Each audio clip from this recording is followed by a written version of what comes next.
तुम्हाला दर महिन्याला क्रेडिट कार्डचे बिल भरायची भीती वाटत असेल तर हा व्हिडिओ नक्की बघा.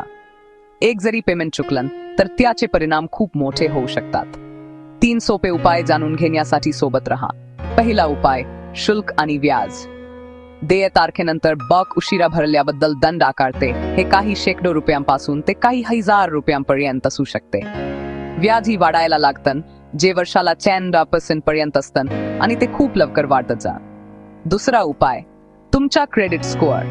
पेमेंट चुकल्याची नोंद सिबिल सारख्या कंपन्यांकडे होते, त्यामुळे तुमचा स्कोअर खूप खाली येऊ शकतो. यामुळे भविष्यात कर्ज मिळवणं अवघड किंवा महाग होऊ शकतं. नवीन कार्ड मिळवणं अवघड किंवा महाग होऊ शकतं. तिसरा उपाय, समस्या वाढणे. सतत पेमेंट केल्यास तुमच्या क्रेडिट कार्डची मर्यादा कमी होऊ शकते. कार्ड ब्लॉक होऊ शकतं, वसुलीसाठी फोन येऊ शकतात आणि मोठ्या जुन्या कर्जासाठी कायदेशीर कारवाई होऊ शकते. त्वरित उपाय हे आत्ताच करा.